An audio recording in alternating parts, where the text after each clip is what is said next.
its own people. Because that's what it's. So, what do we call it when the government terrorizes its own people? Because that's what it sounded like at Quantico this morning. He stood up there and straight up said, we have to handle the so called enemy from within. And who's that? Not some outside threat.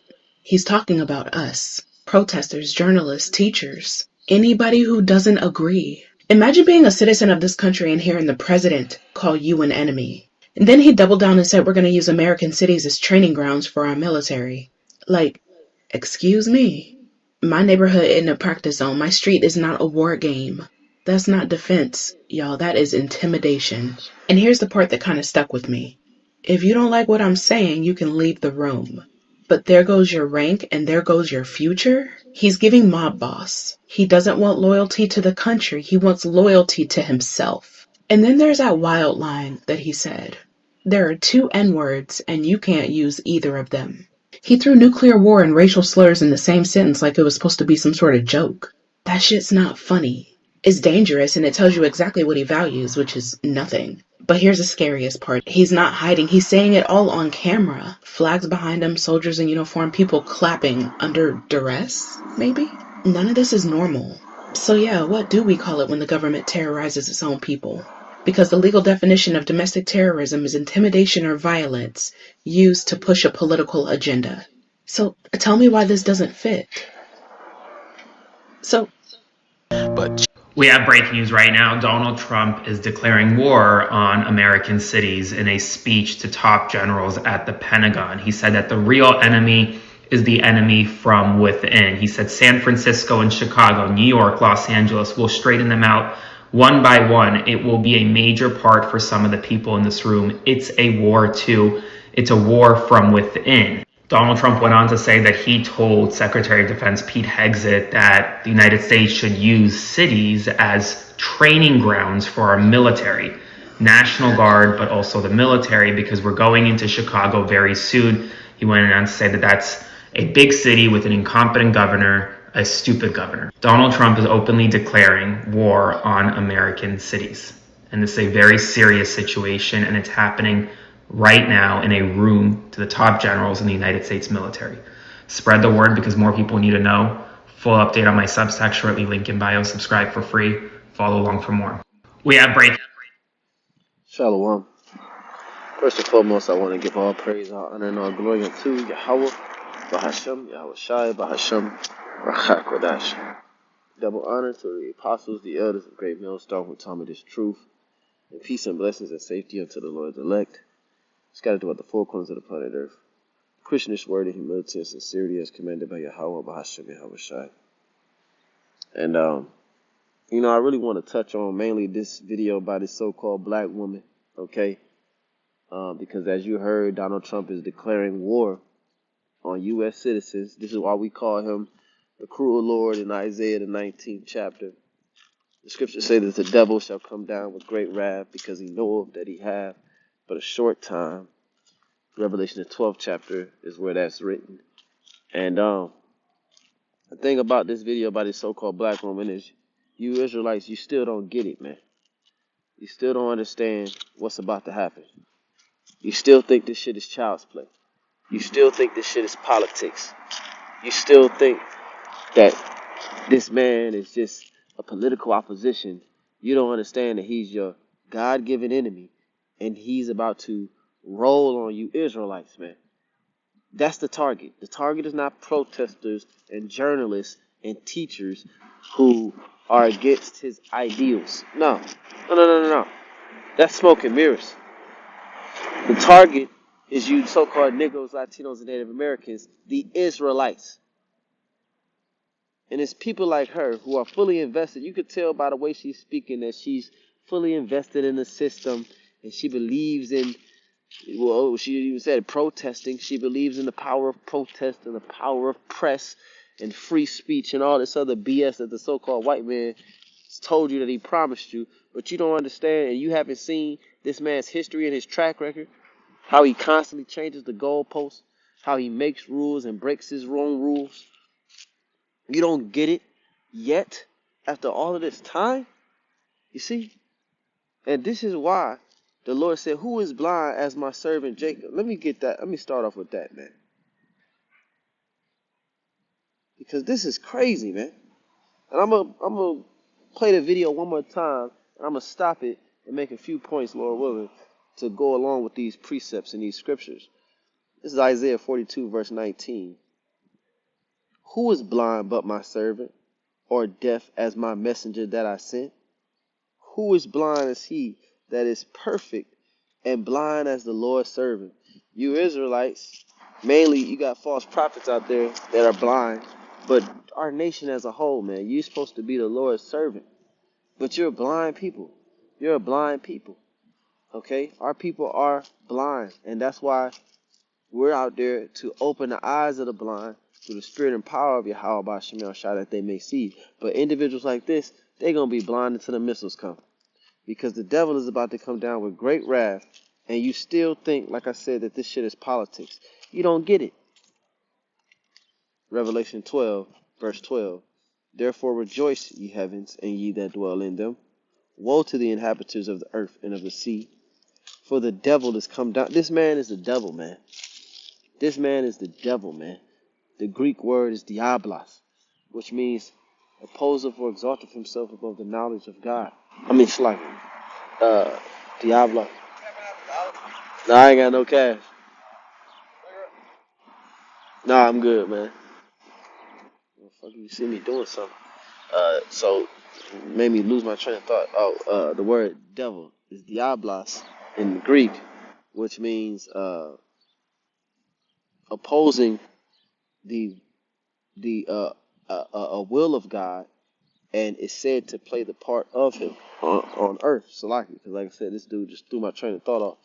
This is Revelation 12 asking me if I'm, selling weed and shit like that, man. It says in Revelation 12 and 12, therefore rejoice ye heavens and ye that dwell in them. Woe to the inhabitants of the earth and of the sea. For the devil is come down unto you having great wrath, because he knoweth that he had but a short time. So that's why he's doing all of this, man. And it's not because, let me go back to, that's why he's doing all of this, man. And you Israelites, you just don't get it. You just don't seem to get it for some Call it reason. when the government And it's because the Lord have So, rejected you. what do we call it when the government terrorizes its own people?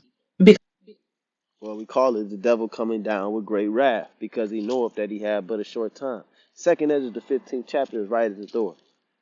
See, by the government waging war on the citizens, the government is able to make the citizens wage war on themselves, on each other, because the government controls your food. The government controls your water. If you're not compliant, if you want to revolt, the government can take away your water. The government can take away your food. And while you think that may make people band together and go against the government, it actually will have the opposite effect. People will start to go against each other before they go against motherfuckers in military uniforms with machine guns and bulletproof vests. They'll go against each other first before they go against the government. So Second Ezra, the 15th chapter, is right at the door. And see, by him doing these things and targeting the inner city, that turn around and cause these Edomites, these so-called white people, will blame everything on you niggas and you so-called Latinos. They'll blame the cities being shut down on you niggas, because that's who Trump says is the problem. We got to clean up the inner city. We got to clean up the crime. We got to clean up the murder. And whose murder do they promote? They don't promote white on white murder. They promote nigga murder.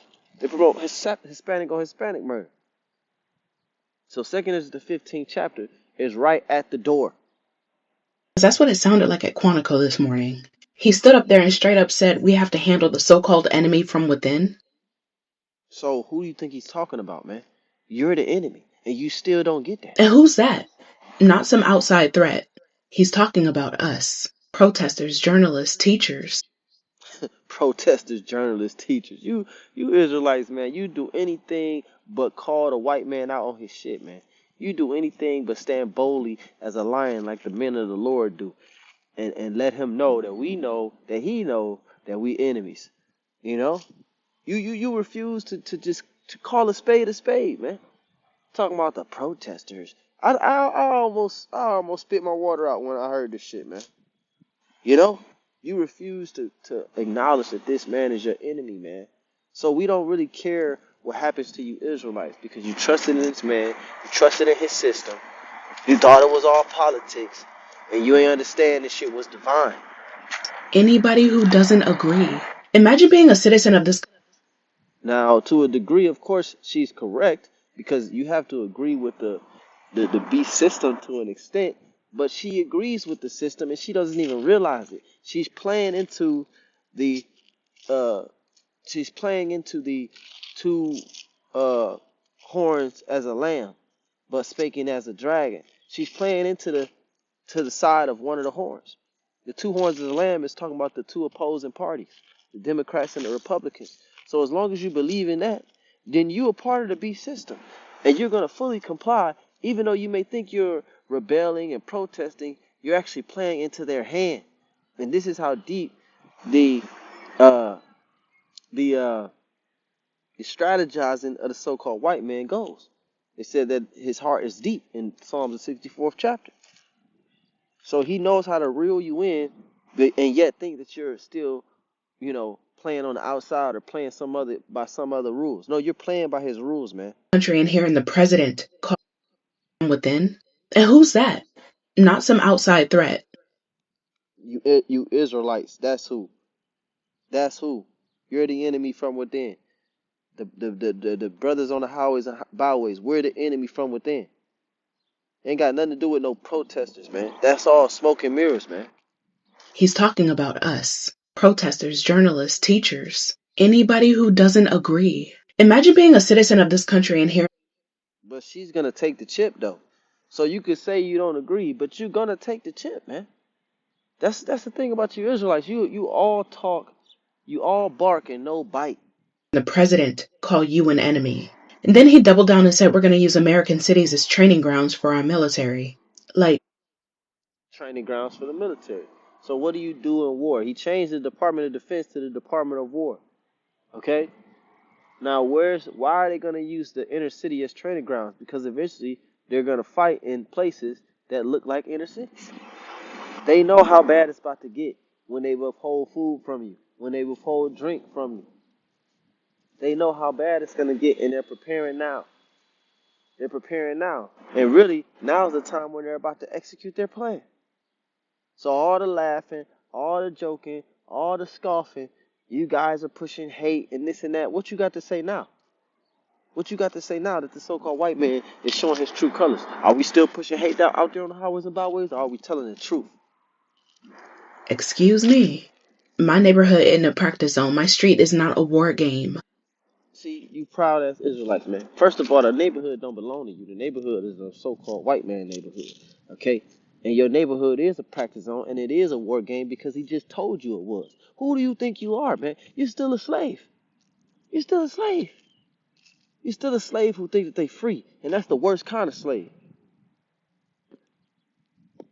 My neighborhood is not a practice zone. My neighborhood is not a war game. Well, what did the Bible say? What did the Bible say? The Bible say every man shall be against the hand of his neighbor. For there shall be sedition among men and invading one another. They shall not regard their kings nor princes, and the course of their actions shall stand in their power. That's what happens in war. Ain't nobody coming to stop you from doing whatever the fuck you want to do. But that was said of Babylon the Great. See, you Israelites, you don't get it. You're in the midst of mystery Babylon the Great. You're in the valley of the shadow of death. That's not defense, y'all. That is intimidation. No, that's a threat. See, she's just using all the wrong words. First of all, he already told you it's not the Department of Defense no more. It's the Department of War. Proactive, not reactive. Defense is reactive. War is proactive. War is strategizing how to attack, not how to defend yourself, but how to attack and apply pressure. You know, she's talking about that's intimidation. No, it's a threat. It's a threat. They're not doing this to intimidate you. You think they're gonna train in your neighborhood to intimidate you? Like I said, man, her video really pissed me off. You see how the Edomite video was straight to the point, gave you information without all the stupid opinions of a woman, a black woman at that. And then this video was just all this. Look at her face, man. I just hate, man. You women, man, you need to go in the kitchen, man. Go in the kitchen. Cause this shit, this journalism shit, it ain't your thing. So, what do we call it when the government terrorizes its own people? It's not defense, y'all. That is intimidation. And here's the part that kind of stuck with me. If you don't like what I'm saying, you can leave the room. But there goes your rank and there goes your future. He's giving mob boss. See, he's giving mob boss. Look, man, this is why nobody takes you seriously, man. This lady is what, 40, going on 50, talking like she's 16. It's giving mob boss. Come on, man. Please, just exit stage left, man. Really, we don't need your opinion. We don't need your input. This is why you couldn't even vote until the 1960s, because you don't know how to think, man. First of all, this man is in control because the top international banking family set him up. See, that's what you don't get. He's not the actual mob boss. It's the banking families. They're the mob bosses, okay? And let's see what happens when you don't obey what this man say. Look at his track record. Look at his track record. Why do you continuously trust in this man and his system? I don't get it. You so-called Negroes, Latinos, Native Americans. I don't understand you. I do understand you, but it's unbelievable. The Lord has blinded you, but it's unbelievable how bad the Lord has blinded our people. Doesn't want. So, what do we call it when the government terrorizes? There goes your rank and there goes your future. He's giving mob boss. He doesn't want loyalty to the country. He wants loyalty to himself. Because this is Nero coming back in the reincarnation. The Roman Emperor Nero, the cruel Lord in Isaiah the 19th chapter. That's what we believe. And then there's that wild line that he said. There are two N-words and you can't use either of them. He threw nuclear war and racial slurs in the same sentence like it was supposed to be some sort of joke. That shit's not funny. It's dangerous and it tells you exactly what he values, which is nothing. But here's No, he doesn't value niggas. Niggas. Niggas. the scariest part. He's not hiding. He's saying it all on camera. Flags behind him, soldiers in uniform, people clapping under duress, maybe? No, they're not clapping under duress. See, this is what you Israelites, you don't get. None of these so-called white people, if their line go back to Esau, none of their ass like you. They all hate you. They're not clapping because of the pressure or they're under duress. They're clapping because they agree with what's being said. And why is that so hard to believe? Because you simple-minded Israelites, you actually think that there's some Edomites out there that love you, and none of them do. None of them. He is your divine enemy, sworn in by the Heavenly Father to be your divine enemy forever. Forever. And now they're in the time period where their mindset is to slay their brother Jacob for the ability to maintain the birthright and the blessing, None of this is normal. which they have neither, but they want to get it back. So yeah, what do we call it when the government terrorizes its own people? You think that the soldiers and the military officials is clapping under duress. No, they're clapping because they agree with the strategy and they're ready to execute on you niggas. Because the legal definition of domestic terrorism is intimidation or violence used to push a political agenda.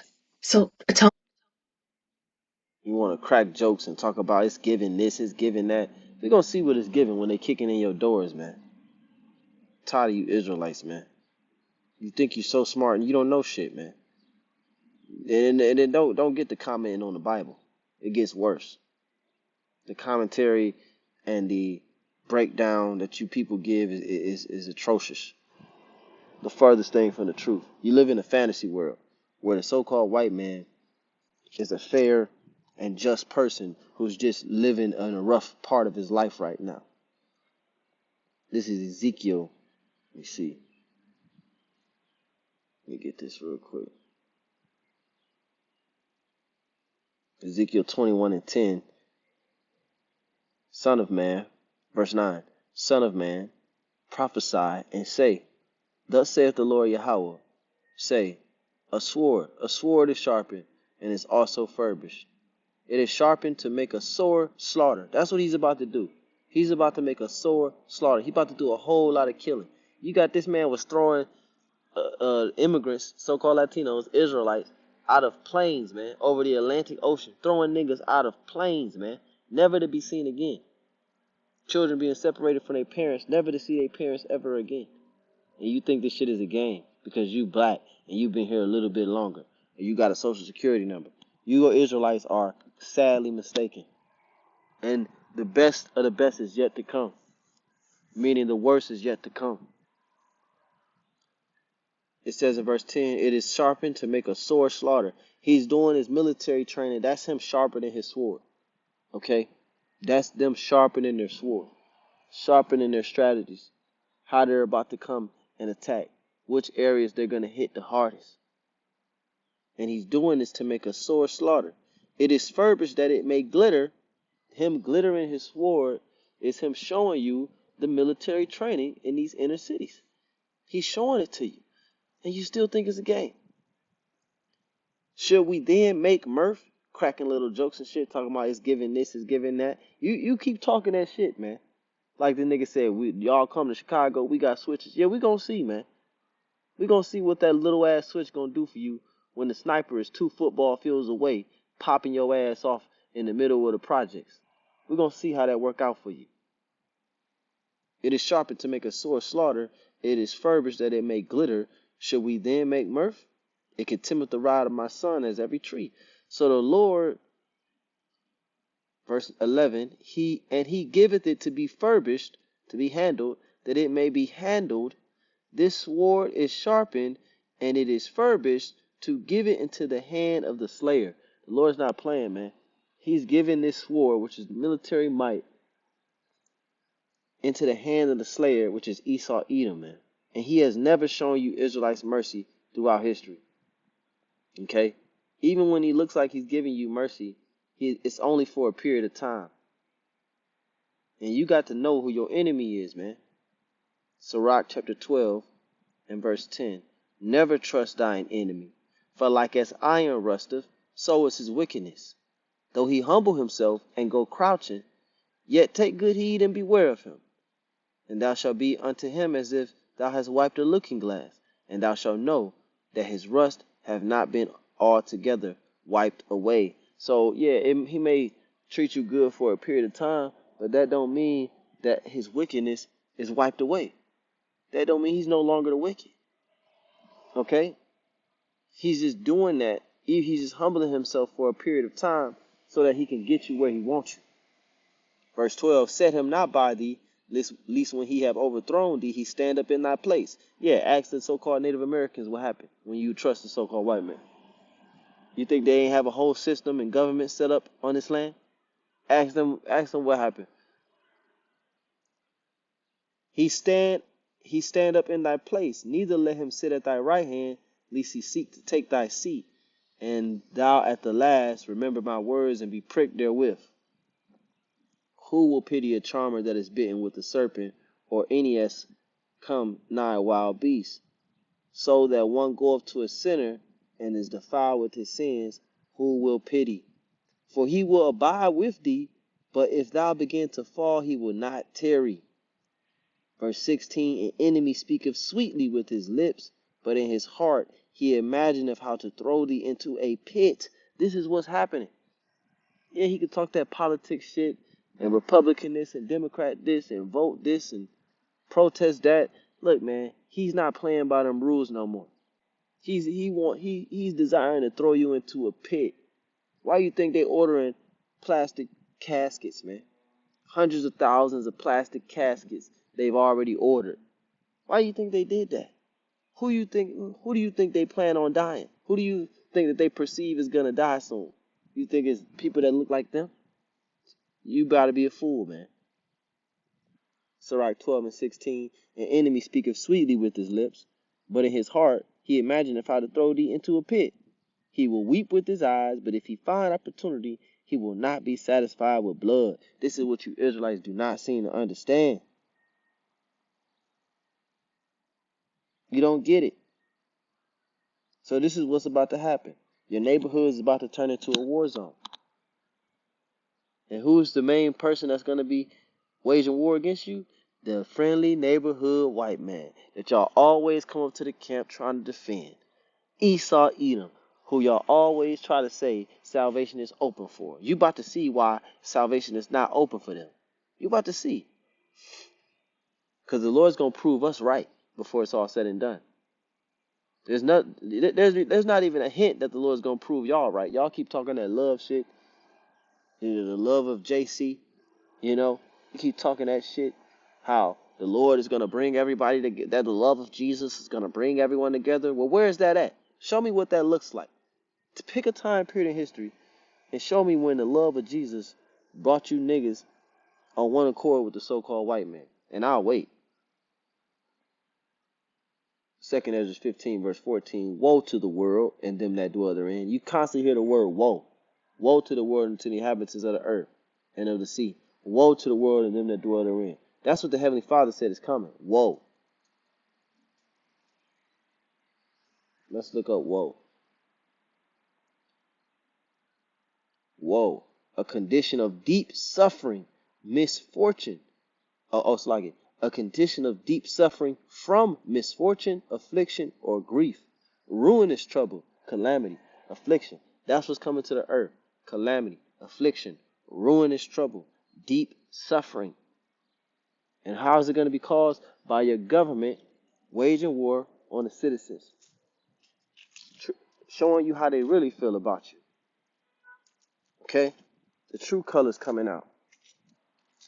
Can a leopard change his spots and the Ethiopian his skin? No. So the so-called white man is going to show you why he's called the wicked. If not, where and who is he? You Israelites still haven't figured it out. It's a mystery to you who the wicked is. It's no wonder you can't figure out who your God is.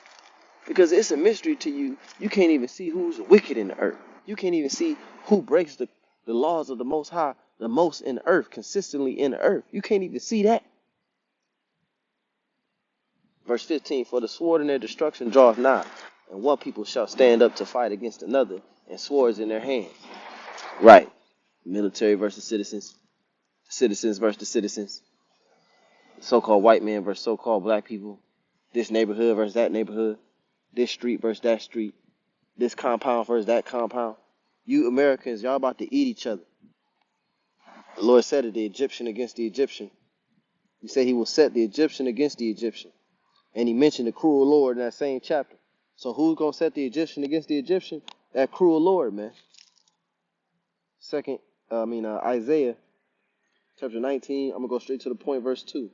And I will set the Egyptian against the Egyptians, and they shall fight everyone against his brother, and everyone against his neighbor, city against city, and kingdom against kingdom. Why?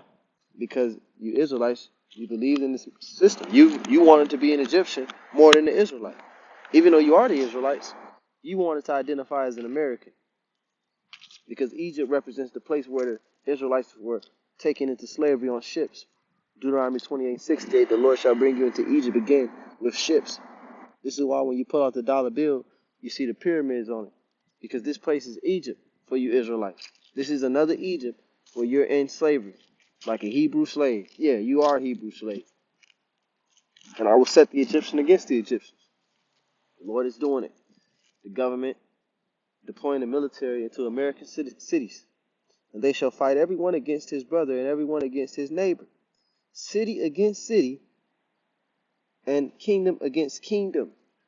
And when the cities get broken down, you're going to have mass caravans of people leaving different cities to go to other cities.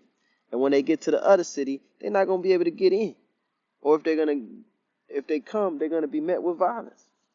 Because the resources are going to be limited. It's going to get very, very bad out here. They don't show you movies like I Am Legend and Book of Eli and The Road and all these different movies about post-apocalyptic or anarchy. They don't show you movies like that for nothing. Because again, the top international banking families, they're the mob bosses, so to speak. They're the ones at the top that's pulling the strings. And the presidents and the prime ministers, they're just actors. They're just puppets, man. And you people, you still ain't figured that out, man. 2nd Ezra 15:15. For the sword in their destruction draweth nigh, and one people shall stand up and fight against another, and swords in their hands. For there shall be sedition among men, and invading one another. They shall not regard their kings nor princes, and the course of their actions shall stand in their power. A man shall desire to go into a city and shall not be able. You're going to have military blockades. You're not going to be able to go where you want to go and do what you want to do. You're going to have curfews. For because of their pride, the city shall be troubled, the houses shall be destroyed, and men shall be afraid. A man shall have no pity upon his neighbor, but shall destroy their houses with the sword, and spoil their goods, because of the lack of bread and for great tribulation. That's what's coming. That's what's coming. And the target is not protesters, teachers, and journalists. The target is you Israelites and you prophets. Lord, when this is edifying, I want to give all praise, honor, and glory. Matter of fact, I got one more. Revelation chapter 12, back in the 12th chapter. I'm going to read the 17th verse. And the dragon was wroth with the woman. Right, the dragon is Esau and his military. And the dragon was wroth with the woman. Wroth meaning angry. And went to make war with the remnant of her seed, which keep the commandments of God and have the testimony of Yahweh Shah HaMashiach. So again, the main target is the brothers, the prophets, the teachers, but the Lord's going to protect us. It says, when the enemy shall come in like a flood, the Spirit of the Lord shall lift up a standard against him. The Lord's going to protect us. I don't know what the Lord's going to do with you people who don't believe in Yahweh Shem Shai. I mean, I do know he's going to destroy you, but I don't know how that's going to come about. And I don't want to be around to see it. And if I am around to see it, I'm going to rejoice in it. Because all the works of the Lord are good. He had us out here preaching, warning, day in and day out, week in and week out. And the dragon was wroth with the woman. The woman is Israel. You so-called Negroes, Latinos, Seminole Native American Indians of Negro and Indian descent. You represent the woman. The woman represents you. And went to make war with the remnant of her seed, which keep the commandments of the Most High and have the testimony of Yahweh Shah. So he's also going to wage war on you people who don't keep the commandments. But the ultimate goal, the ultimate target is the ones that are keeping the commandments. But that don't mean that you Israelites who comply get a pass. 2nd Ezra 16 and 67, 68. For behold, the burning wrath of a great multitude is kindled over you, and they shall take away certain of you and feed you, being idle with things offered unto idols. Right, certain of you are going to get taken into custody, and you're going to be forced to take that micro C hip. And they that consent unto them shall be had in derision, and in reproach, and trodden under foot. For there shall be in every place and in the next cities a great insurrection upon those that fear the Lord, which is you Israelites, man. In every city, a great insurrection upon those that fear the Lord. That's you Israelites, you so-called Negroes, Latinos, Native Americans. You're the one that fear the true living God of the Bible. But a lot of you don't do it the right way. You do it according to your own knowledge. You have a zeal, but not according to knowledge. Romans the 10th chapter. So the target is you Israelites. They shall be like madmen, sparing none, but still spoiling and destroying those that fear the Lord. This is how they about to come into your cities, man. They ain't negotiating, man. It ain't a intimidation, man. This is the real deal, okay? You think it's a game if you want to come out there protesting, get hit with them rubber bullets. They may start shooting live rounds. And then what you gonna do? Protest some more? You gonna get hit with more live rounds. Then what you gonna do? Shoot back, and your whole fucking neighborhood gonna get blown up. You think this shit is a game, man? 72. For they shall waste and take away their goods and cast them out of their houses. Then shall be known who are my chosen, and they shall be tried as gold in the fire. Because the ultimate target is the brothers, man. But they're going to come down on Israelites in general. That's why it says in every place and in the next cities. Because Israelites are in the inner cities. Okay? So, like I said, the Lord's going to protect us, though. I'm going to close with Isaiah 59. Isaiah 59 and 19. So shall they fear the name of the Lord. The name of the Lord is Yahweh. His only begotten son's name is Yahweh Shah. So shall they fear the name of the Lord from the west, and his glory from the rising of the sun. When the enemy shall come in like a flood, The spirit of Yahweh by Hashem Yahushai shall lift up a standard against him. Right, and that standard, when you go to the word in Hebrew, it means a way to escape, whether by miracle or by physical means. The Lord is going to allow us to escape the danger of the military coming in like a flood. Okay? And a flood covers everything. You have no determination of how to control a flood. It's a flood. You have something called a flash flood, which happens quickly. And that's how this devil is going to come in to your neighborhoods and overpower and catch you Israelites off guard. Okay? Even though the warnings are out there, even though you got people like her telling you that this is about to happen, you still going to have Pookie and Ray Ray and Quanisha in the hood not knowing what the fuck is going on. Talking about, y'all got to get out of my neighborhood, throwing shit at them and this and that, and they going to get their ass popped and mowed down, man. Okay? And then what you Israelites are going to do? Pookie and Ray Ray going to get drafted. Pookie and Ray Ray going to get shot down. It says, and she being desolate shall sit upon the ground. You Israelite women, you're not going to have no protection, man. This is why 7 women shall take hold on 1 man, because of this devil about to do a lot of killing in the inner cities of America. But Lord, when this is edifying, I want to give all praise, honor, and glory to Yahweh, by Hashem Yahushai, Kwame Asherala, Shalom.